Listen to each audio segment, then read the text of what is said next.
May mga lokal na pamahalaan na nag-anunsyo na ng kanselasyon ng klase bukas, September 15, dahil po sa inaasahang mga pag-ulan na dala ng low pressure area. Suspendido ang face-to-face classes sa pampubliko at pribadong paaralan sa mga bayan ng Pila at Santa Cruz sa Laguna bukas.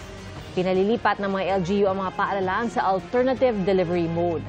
Patuloy pong tumutok para sa mga karagdagang anunsyo.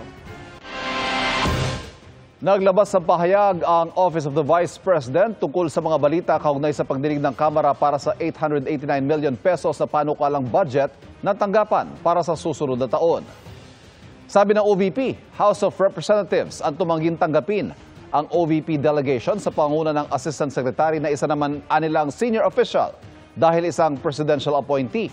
Ang sabi raw kasi ng Kamara, Undersecretary ang dapat dumalo batay sa kanilang tradisyon.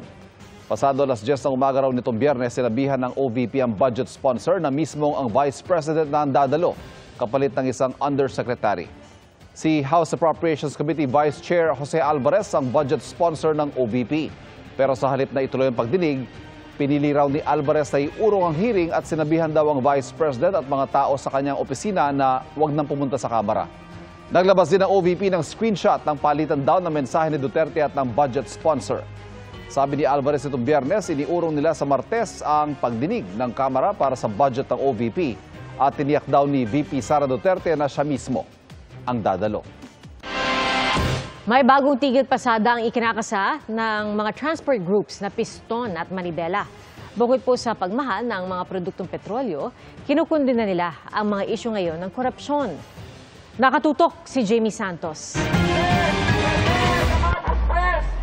Nitong nakaraang linggo, kaliwat kanan ng protesta laban sa korupsyon sa gitna ng maanumalyang flood control projects ng DPWH.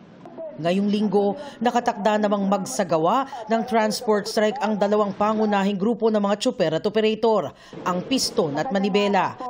Bilang protesta rin sa patuloy na pagtaas ng presyo ng petrolyo at umano'y malawakang korupsyon sa gobyerno. Sa Huwebes, September 18, nationwide ang ikakasang tigil pasada ng Piston. Patuloy na paglala ng korupsyon sa ating pamahalaan at siyempre kaugnay ito sa mga seri ng mga pagtaas ng presyo ng petrolyo. Panawagan po natin ay mula alas 4 ng umaga at alas 7 ay magkakaroon ng programa sa mga masaperya. Magtutuloy-tuloy yung ating pagkilos na yan, hindi lamang dito sa bahagi ng National Capital Region kundi sa iba't ibang bahagi ng ating bansa. Ang grupong Manibela, 3 araw na tigil pasada mula September 17 hanggang 19.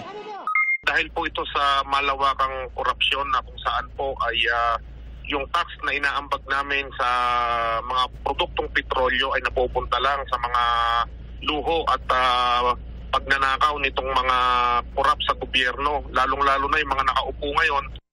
Makikilahok din daw ang Piston at Manibela sa kilos protesta sa September 21, Luneta para ipanawagan ang pananagutan ng mga tiwaling opisyal ng gobyerno. Kasabay nito, naka-red alert na ang Armed Forces of the Philippines simula noong September 12 sa gitna ng mga protesta.